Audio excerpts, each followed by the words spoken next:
Assalamualaikum warahmatullahi wabarakatuh. Jumpa lagi teman-teman dengan saya Ibu Selvi Yuningsi pada pelajaran kimia kelas 10. Kali ini kita memasuki pertemuan kelima. Kita akan membahas tata nama senyawa kimia. Yuk, langsung kita belajar. Nah, berdasarkan tata namanya, senyawa kimia itu dibagi ke dalam dua jenis. Ada senyawa kimia kovalen, ada senyawa kimia ionik.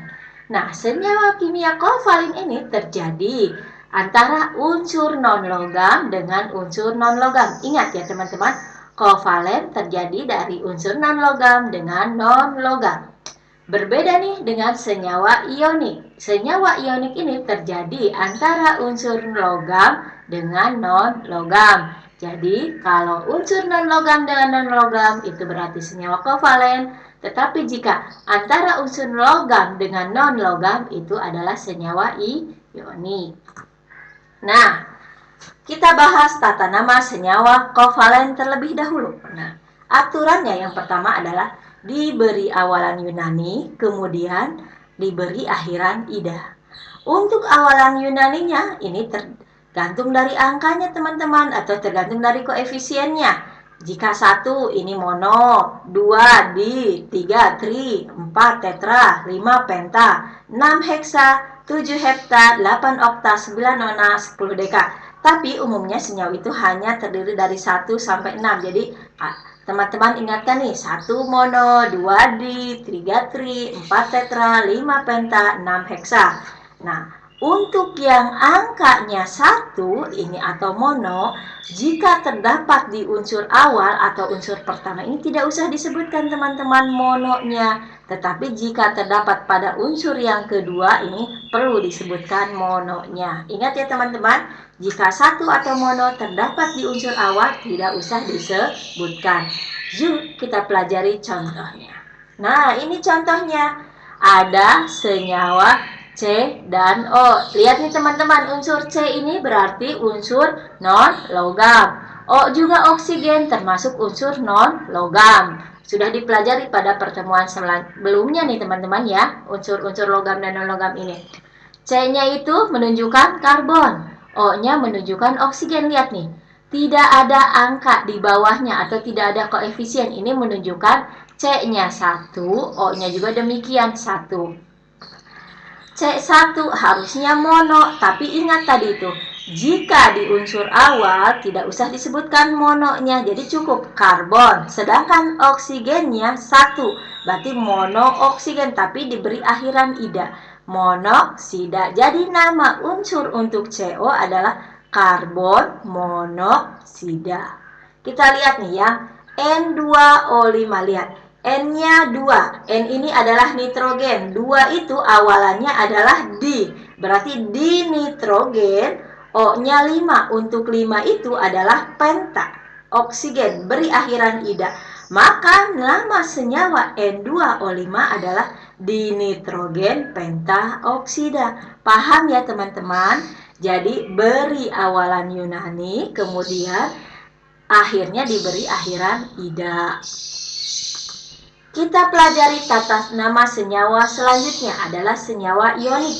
Jika senyawa kovalen tadi terdiri dari unsur non-logam dan non-logam, kalau senyawa ionik ini terjadi antara unsur logam dan non-logam.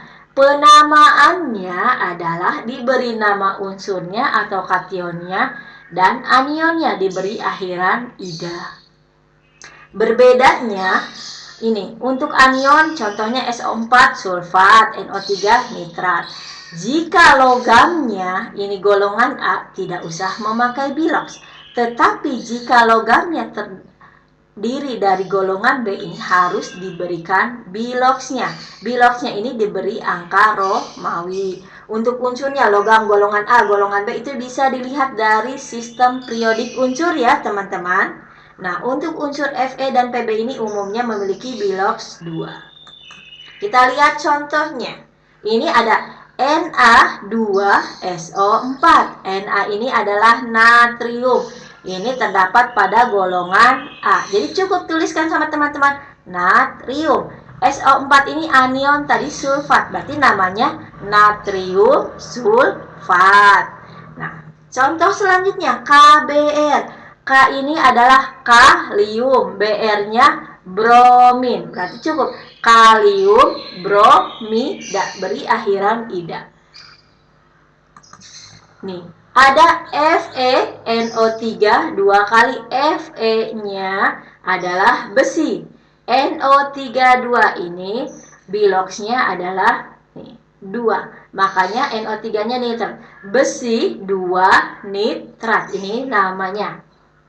Ada lagi PbSO4. Pb itu namanya adalah timbal. SO4-nya sulfat. Ini biloxnya 2 min. Makanya ke Pb-nya adalah ketimbalnya 2. Maka namanya timbal 2 sulfat. Jadi kalau tata nama senyawa ionik, kationnya dituliskan, kemudian jika ada biloxnya, ini biloxnya dituliskan dalam angka Romawi, teman-teman. Kita lihat contoh soalnya. Jika ada soal seperti ini, beri nama senyawa berikut. Yang pertama, P2O5, yang kedua SO2, yang ketiga FeCl2. So, teman-teman, kira-kira bagaimana nih penyelesaiannya? Mari kita bahas, yuk kita lihat. Nah, pertama yang teman-teman harus lakukan adalah diidentifikasi dulu. Itu senyawanya termasuk ionik atau kovalen. Baru setelah itu beri nama. Misalnya nih P2O5. P-nya unsur apa nih? Unsur non-logam. O-nya juga unsur non-logam. Jadi kalau terdiri dari unsur non-logam dan logam berarti termasuk senyawa kovalen. Tadi senyawa kovalen penamaannya menggunakan huruf Yunani dan diberi akhiran ida. P-nya 2 berarti di fosfor, 5-nya 5 penta. O oksigen beri akhiran ida. Di fosfor pentaoksida namanya. Kemudian unsur senyawa selanjutnya SO2, lihat S-nya termasuk golongan unsur logam. Logamnya golongan A. Jadi tuliskan saja kationnya. O-nya non logam. Berarti ini termasuk ke dalam senyawa ionik karena terdiri dari unsur logam dan non logam. Penamaannya tadi kation dan anionnya diberi akhiran ida. Kalau golongan A berarti cukup tuliskan kation dan anionnya. S-nya belerang atau sulfur. Kemudian O-nya oksigen kasih akhiran ida, belerang oksida. Senyawa terakhir FeCl2. Fe berarti termasuk unsur logam. Cl termasuk unsur non logam. Ini termasuk senyawa ionik karena terdiri dari unsur logam dan non logam. Berarti penamaannya kation dan anion. Jika golongannya B diberi bilox. Nah, Fe ini termasuk golongan B, makanya harus ada biloxnya. Biloxnya itu dilihat dari Cl-nya 2, biloxnya 2. Fe-nya besi, biloxnya 2, ini pakai Romawi. Cl-nya klorin, beri akhiran ida, berarti namanya besi 2 klorida. Itu ya teman-teman untuk pertemuan kali ini, memberi tata nama senyawa. Lihat dulu pertama termasuk senyawa kovalen atau senyawa ionik. Kalau senyawa kovalen terdiri dari unsur non-logam dan non-logam. Kalau senyawa ionik terdiri dari unsur logam dan non-logam. Ya, mohon diingat dan dicatat baik-baik. Sampai sini dulu pertemuan kita kali ini. Jangan lupa, jangan pernah tinggalkan sholat ya teman-teman. Dan jangan lupa tiap hari selalu berdoa kepada Allah Subhanahu wa Ta'ala agar diberikan kemudahan dalam belajar. Sampai jumpa lagi. Wassalamualaikum warahmatullahi wabarakatuh.